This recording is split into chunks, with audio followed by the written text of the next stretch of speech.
Hello, Nevada. Thank you. Thank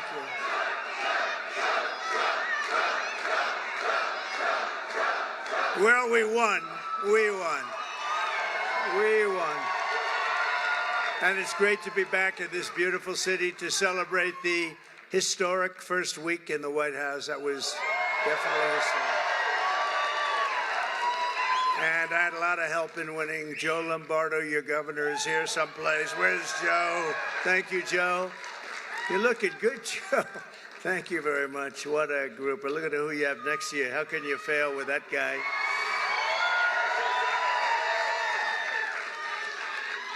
Also, Lieutenant Governor Stavros Anthony. Stavros, thank you very much. Thank you very much. Where are you? There you are, Stavros. You're very good. Is he doing a good job, Joe? I think so, huh? He's all right. Nevada GOP Chair Michael McDonald.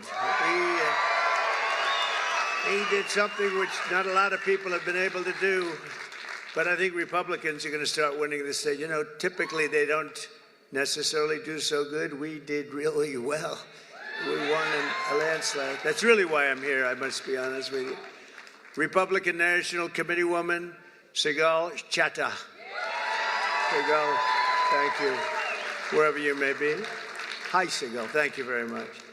Republican National Committeeman Jim DeGraffenreid. That's a hell of a beautiful name, but I know the name so long, it's easy to say. One of the greatest people, I'll tell you, a man who's done so damn well. I don't know what it is with him. He's just a legend. He's one person, you know, we can all sort of be replaced, although we don't like to think that. Maybe it's not true. But this is a guy that can't be replaced. There's nobody like him. Dana White. Where's Dana White? Where's Dana White? Where the hell is he? UFC. He's great. Are the Nelk Boys here? Oh, yeah, there they are, the Nelk Boys right there. And Rick Harrison. Rick, thank you very much for being here. You're around here someplace with Dana. Mr. Phil Ruffin, his wife Alexandra, and their two beautiful children, Richard and Marlena. Phil, where's Ruffin? Where's Phil Ruffin? He's right here, so he's some legend, I'll tell you. He's a legend in Las Vegas and beyond. Phil, he's here. He'll be coming out.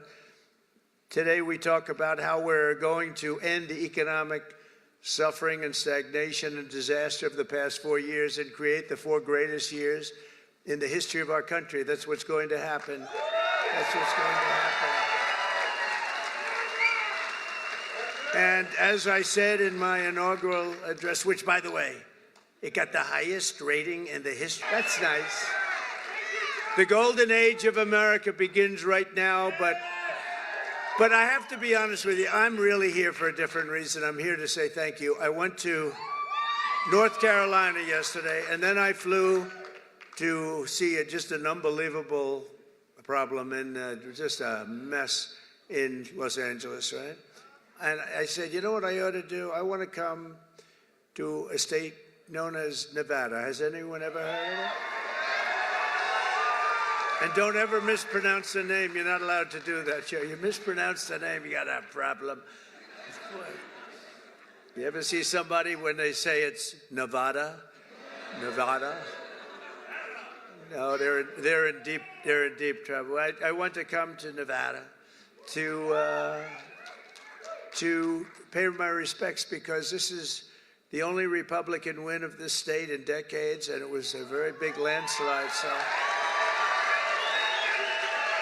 But I think Republicans are going to win a lot now. But we had a big win, and it was an early win, and that was a bad signal for the Democrats. They heard that we were leading so big here, and Joe helped us so much, and a lot of people in this room helped us a lot. Special group.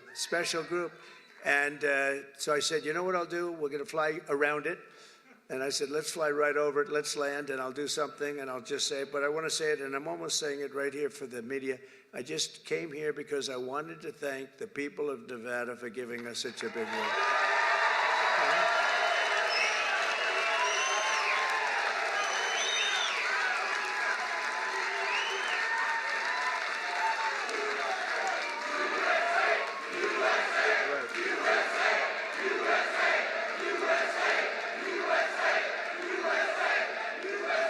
lot of great friends. I better not introduce them all. I'll be here all day.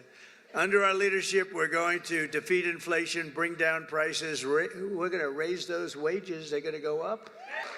Put more money in your pocket, secure our borders, restore law and order to our cities, and we're going to make America great again. And for 4 long years, the last administration waged war on the American middle class and everybody else. They had a lot of wars. We had no wars when I left. We defeated ISIS, and we stayed out. Nobody wanted to mess with us. They had a lot of wars. We're trying to put them out. We'll get them put out. Don't worry, we'll get them put out. We were headed to World War III. I'm telling you, we would have had problems like you wouldn't believe. They shut down American energy, buried you in crippling regulation, imposed hidden taxes, and spent trillions and trillions of dollars on waste, corruption, and radical left lunacy. These were lunatics. The result was the most brutal inflation in a half a century, perhaps ever, in this country, I think ever, and soaring prices for food, groceries, and other household goods.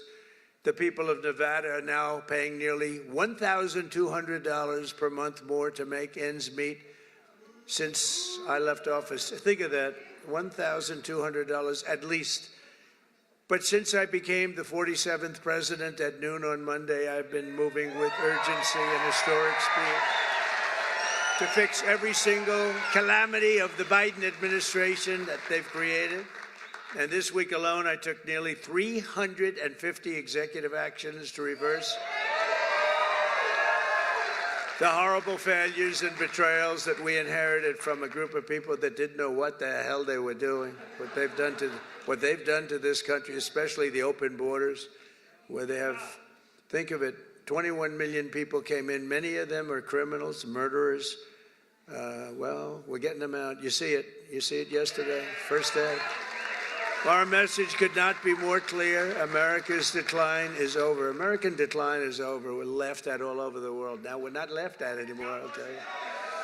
What the world witnessed this week is nothing less than a revolution of wealth creation for everyone and also common sense. It's about common sense. It really is. We did every member of my cabinet to, and by the way, Pete Hegseth got approved.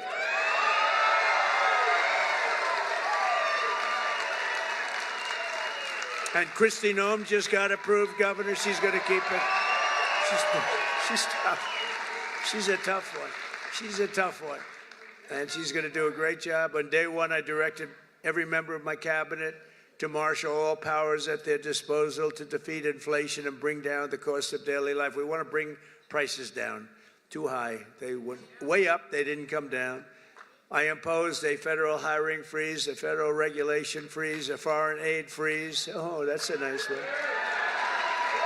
And I created the new Department of Government Efficiency, and we're going to have a lot of good people. We're going to get Elon Musk to get involved in that a little bit. He already is. People like him. I terminated the ridiculous and incredibly wasteful Green New Scam.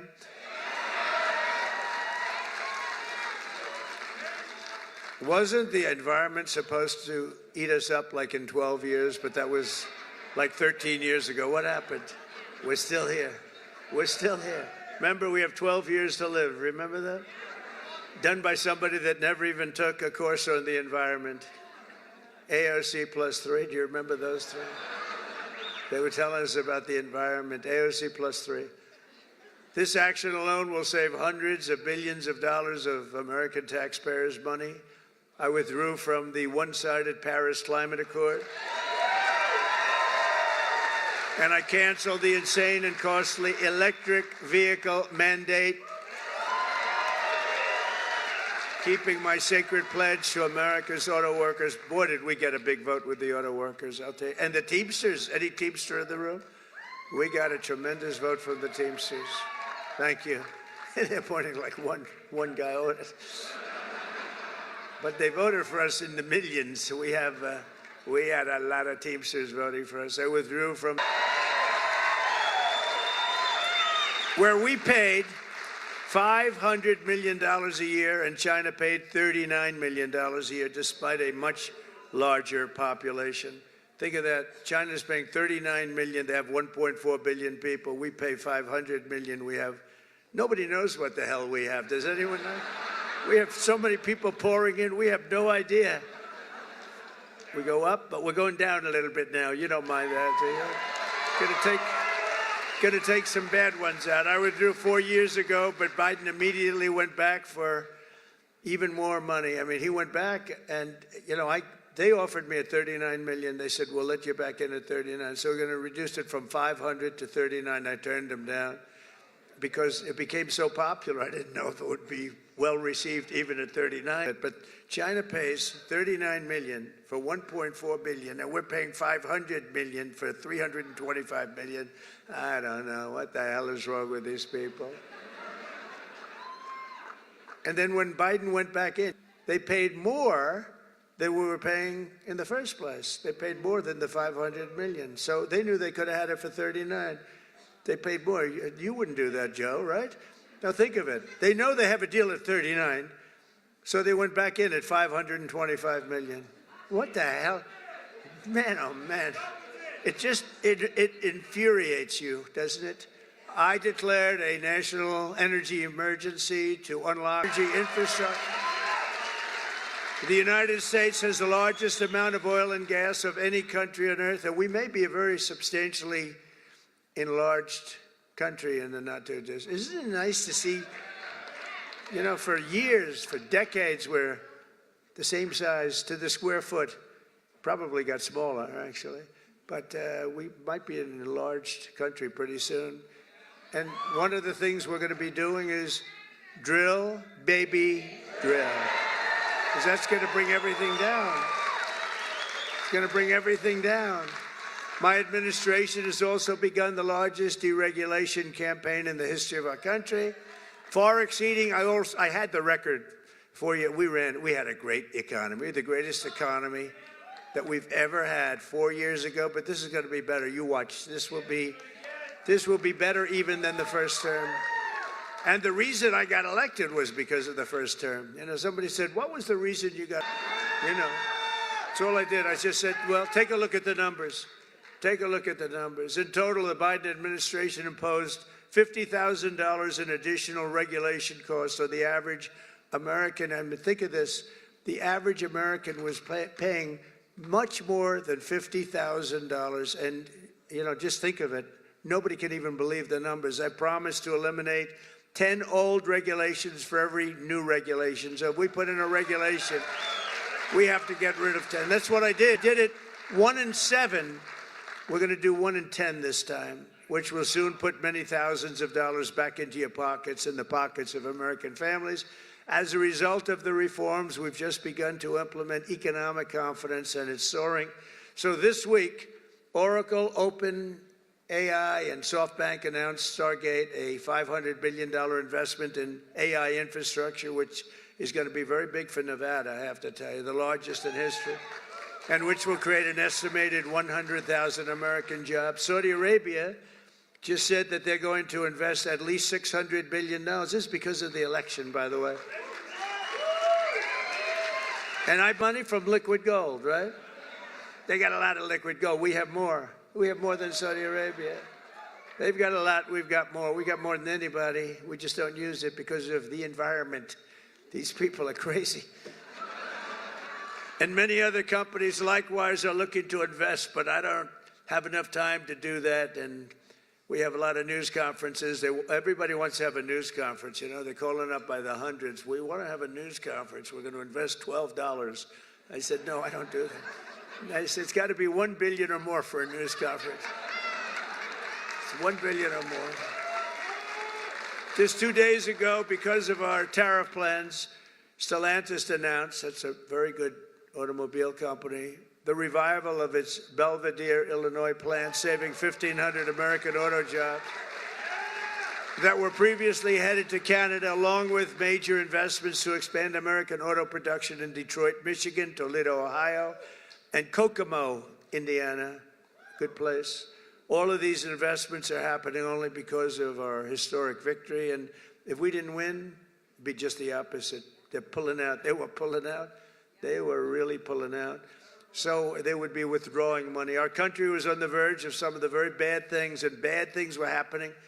And now there's light not only over America. I've heard it from even our enemies. They call up and they say, sir, we hate you. We do hate you, but there's light over the world right now. They hate me. Some of them hate me. If they liked me, you got a problem, right? They like Sleepy Joe. What's not to like? You know, they'd call up. It's funny.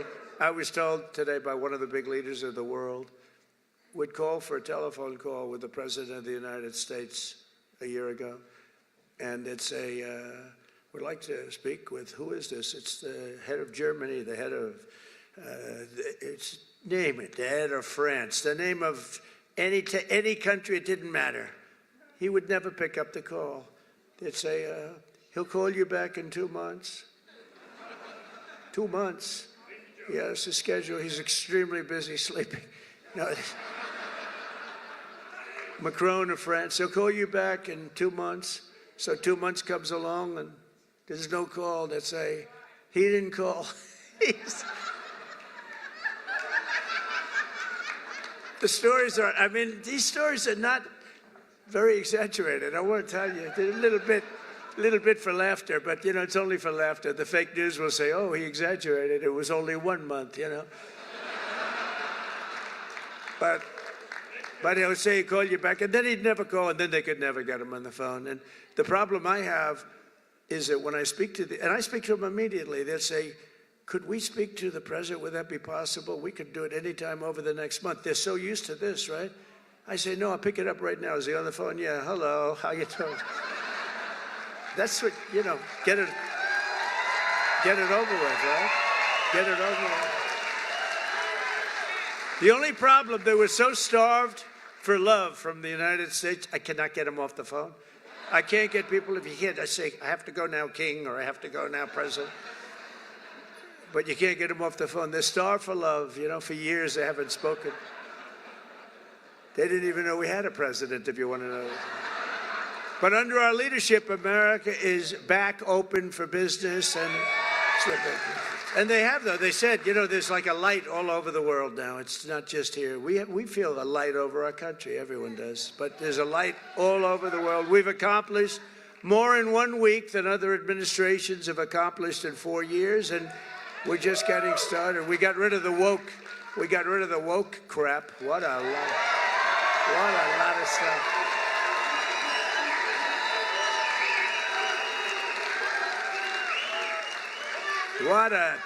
What a lot of crap that was. It was, and you know, these people were petrified of it. I'll tell you, these companies, they run these big companies, they were petrified of it. It was like, you know, I don't think they believed it. I'm sure they didn't believe it. Some I know didn't believe it, but they were so afraid. Near the top of the agenda for our historic Republican majorities in Congress is to pass a massive tax cut for American workers and families. Last year, we campaigned across the country on a pledge that I'm sure most of you didn't hear too much about, pledge to take the Trump tax cuts and make them permanent, and that's exactly what we're doing.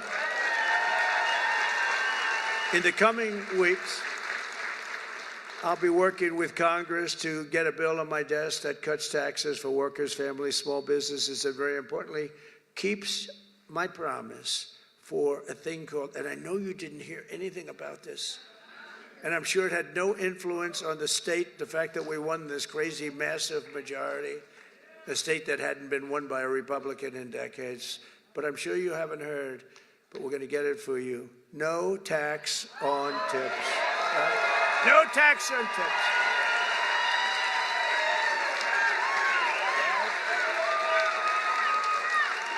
So if you're a restaurant worker, a server, a valet, a bellhop, a bartender, or one of my caddies, I go through caddies like candy. If I play badly, I always blame my caddy. Or any other worker who relies on tipped income, your tips will be 100% yours. Won't that be nice? Joe, Governor, do you think that had an impact on the election? You do? Like what, a half a point?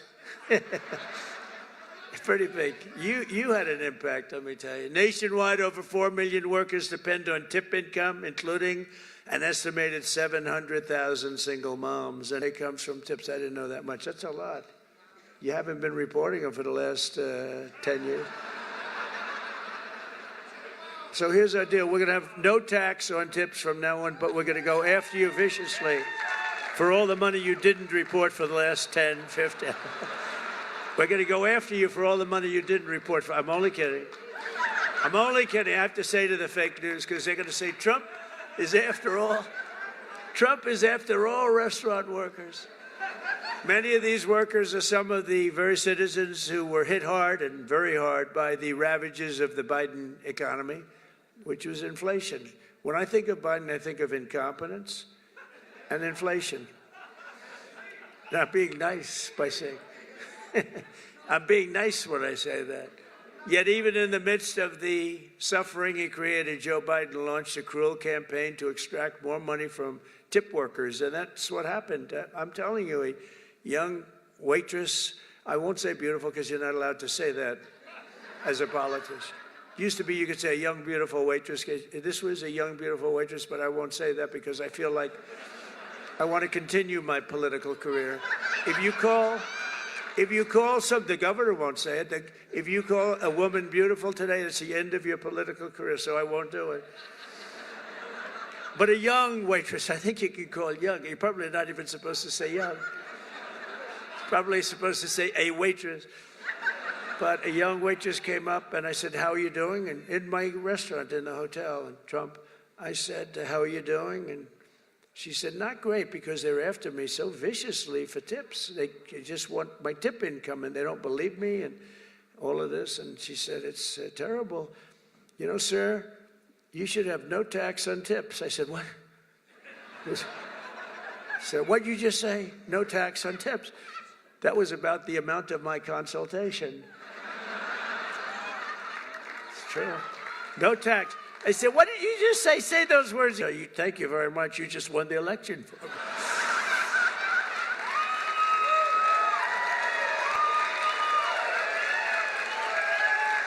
No, we did research into it. I think it's going to be great. But under the Trump administration, the forgotten men and women of our country are going to be forgotten no longer. You know that. They weren't forgotten 4 years ago. On day one, I immediately halted the hiring of any new IRS agents. You know, they hired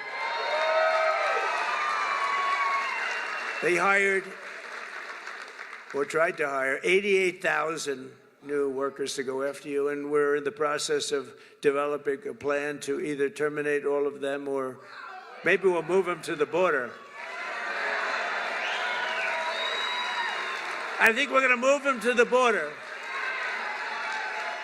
Well, they're allowed to carry guns. You know, they're so strong on guns, but these people are allowed to carry guns, so we'll probably move them to the border. Yeah. She said no tax on it. How about just no tax? You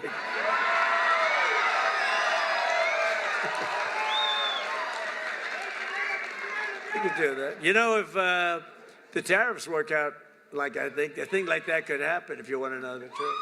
You know, years ago, 1870 to 1913, we didn't have an income tax. What we had is tariffs, where foreign countries came in and they stole our jobs, they stole our companies, they stole our product, they ripped us off. And, you know, they used to do numbers, and then we went to a tariff system, and the tariff system made so much money. It was when we were the richest, from 1870 to 1913. Then we brilliantly came in with an income tax. No, we don't want others to pay. Let's have our people pay. And then you had the Depression in 1928, 1929. I call it 1929. That was a bad time, but, you know, you didn't have tariffs, and you had tariffs that ended in 1913. But it was the richest our country ever was. That was President McKinley. In fact, we're renaming the mountain, Mount McKinley in Alaska.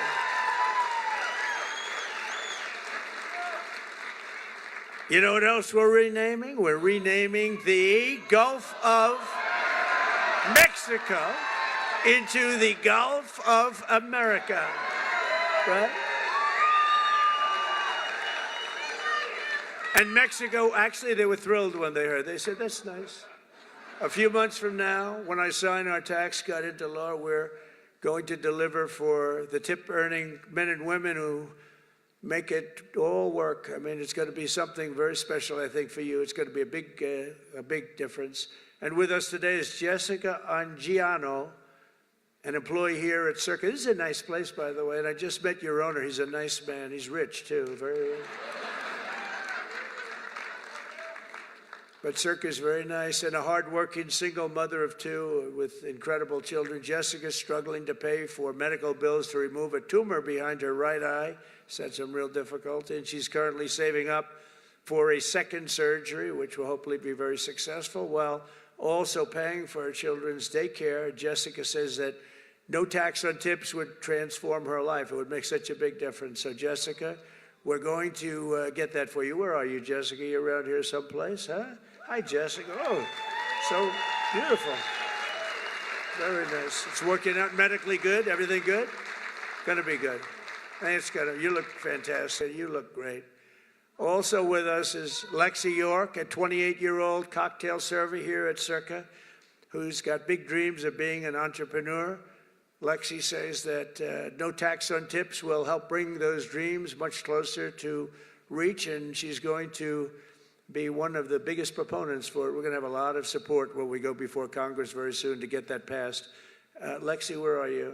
Where are you? Hi, Lexi. Wow. Good. We'll get it done. And we're also pleased to be joined by Rosanna Maeda, President and CEO of the American Hotel and Lodging Association, which strongly supports this pro-worker reform. And come on up.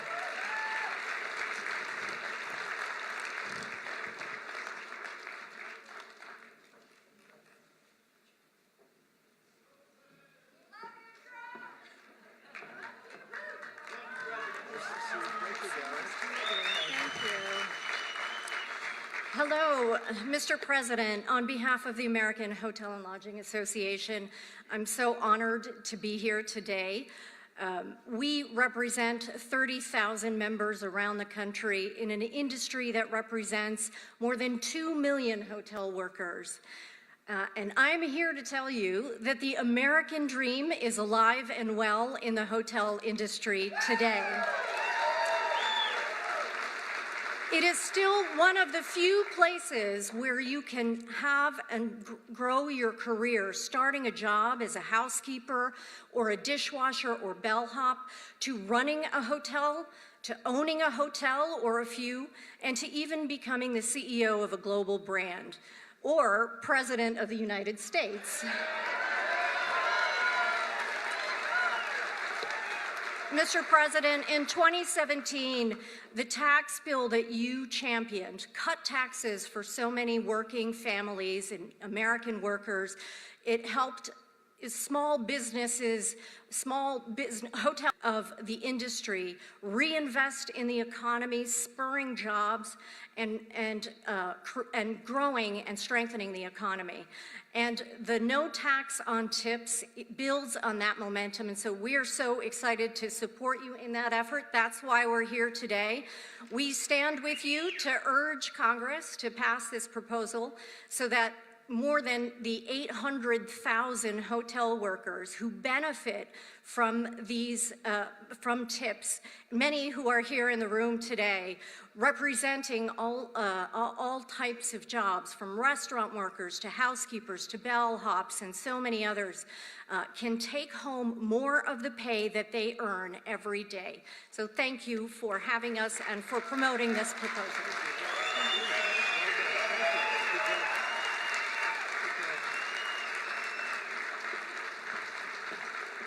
Thank you very much, Jessica.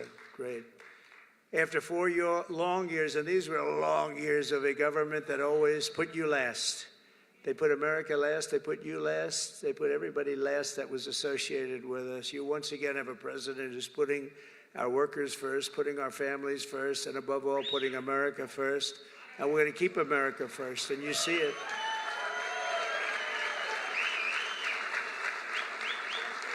We're restoring our prosperity, we're restoring our borders, we're restoring our strength, our dignity, and our pride.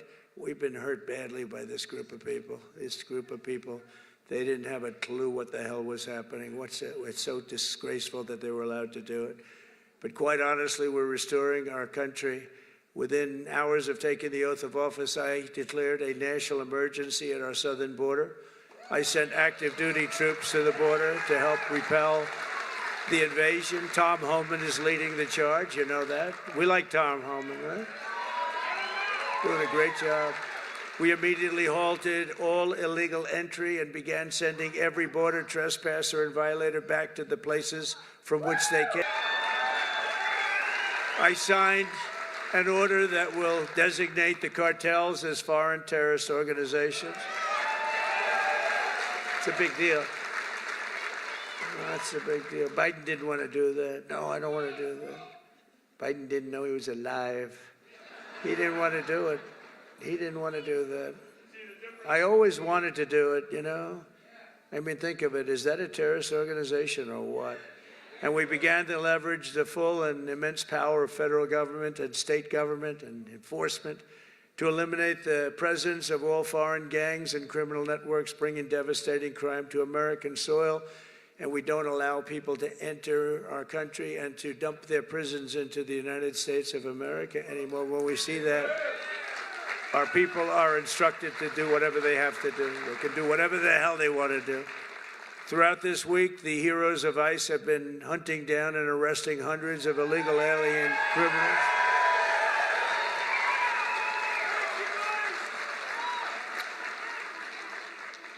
And its immediate expulsion, including those with charges of convictions for rape, child sexual assault, terrorism, and even murder. Members of the savage Venezuelan prison gang known as Tren de Aragua. You know that gang? This is not a nice group of people. They formed in prison, and then they dumped their prisons into our country. So we had them all over the place. Ask Colorado, the governor of Colorado. He doesn't know what to do about it. They're all over the place. We'll get them out. We'll get them out. They're, in a sense, they're in the real estate business. They go into a building and they take it, you know? See, when you buy a building, you have to go out and get a mortgage or use your own cash. They just go into a building and take it. And they actually said, well, it's not that bad. They haven't taken that many buildings. Can you imagine that? They haven't taken that many buildings. Oh, they're not that bad. But they're as bad as the bloodthirsty MS-13 gangs that we have gotten thousands and thousands of them out. In fact, over 11,000 murderers were released into our country by other countries all over the world because of Biden's open border policy. And when I heard about that, I said, everybody's gonna empty out their prisons into our country. I said that, I'd do that if I were heading up any one of the many countries that you know about, not just South America, all over. They take their prisons, their mental institutions, and they empty them out into our country. Can you imagine a person doing this? Can you imagine somebody doing that to our country? For American citizens, January 20th, 2025 was truly Liberation Day. That was really Liberation Day.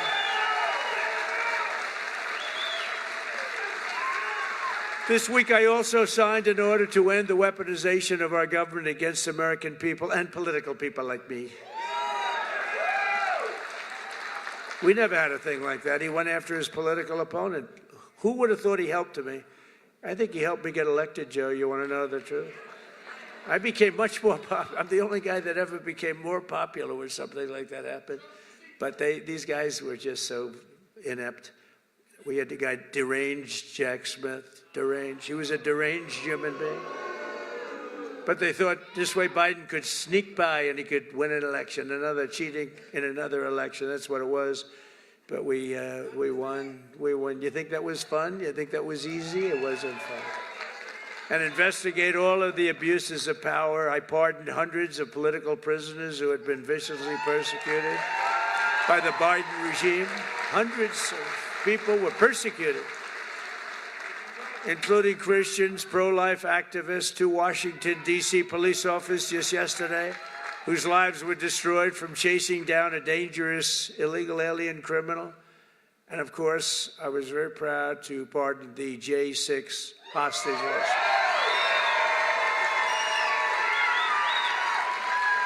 Once and for all, I stopped government censorship, and we brought back free speech in America. We brought it back. We did more in this last week. People can't even believe it. I also signed an order to declassify and publish all remaining files related to the assassinations of President John F. Kennedy, Robert Kennedy, and Martin Luther King, Jr. I signed an order that will end all of the lawless diversity, equity, and inclusion nonsense all across the government and the private sector. We abolished 60 years of prejudice and hatred with the United States Supreme Court. We're allowed to do it because we are now in a merit-based world. We're a merit-based country. Did you ever think you were going to hear that again? It's based on merit. If you've got the talent, if you've got the work, the ethic, the whole thing, it's based now on, it's not based on any other thing, it's based on merit, it's based on your capability.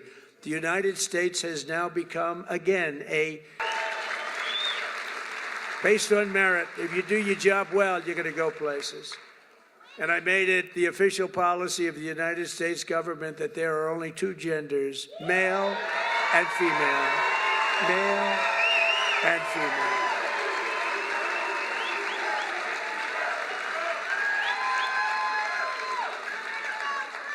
Every single day of my term, we're living by the motto, promises made, promises kept. I kept my promises. It's why we won. It really is why we won. We won because of the past 4 years. We won because of that. But this is going to blow it away. Because when I came in, I had no experience. I didn't do this before. I never did this. I was never a politician before. I was talking J.D. Vance. By the way, hasn't he done a great job, J.D. Vance? Because J.D. went right to the Senate, and then he went to the vice president and said, J.D., you're really upwardly mobile. He said, you're more so than me. I said, why do you say that? He said, you went from being a real estate developer to the president. That's a pretty big, I never thought of it that way. I guess I'm the most upwardly mobile politician in history. I didn't make any stops along the way. It will be the greatest honor of my life to serve not once, but twice, or 3 times, or 4 times now. Headlines from the fake news. No, it will be to serve twice. For the next 4 years, I will not rest, I will not yield, and together we will not fail. We will win, win, win. We will bring back the American dream. We're going to bring it back. You know, in recent years, our nation has suffered greatly, but we are going to make it great again, greater than ever before. We'll be a nation like no other, full of compassion, courage, and exceptionalism. That's what we're doing, and that's what it's all about. And you see that. I think you see it more in the last week than you've seen it in years. And I walked up the stairs of that massive plane that's waiting for me, that big 747, and I said, there's no way I'm going to let myself fall, because that was one hell of a... That triple fall was a disaster. I would call that a political disaster. You can fall once, you can fall twice, but you can't fall 3 times. You can't fall 3 times. What a disaster. I've used that in every ad I think I ever did. Our power will stop all wars and bring new spirit of unity to a world that's been angry, violent, and very unpredictable. America will be respected again and admired again, including by the people of religion, faith, and goodwill. We're bringing back religion in this country. We will be prosperous. We will be free. We will be bigger, bolder, and more ambitious than ever before. And together we will make America powerful again. Make America wealthy again. Make America healthy again. We will make America strong again. Make America proud again. We're going to make America safe again. And we will make America great again. Thank you very much. And thank you very much, Nevada. Thank you, Joe. Thank you very much. We'll be back. We'll be back. Thank you. Thank you, my man. Great job. Thank you, everybody.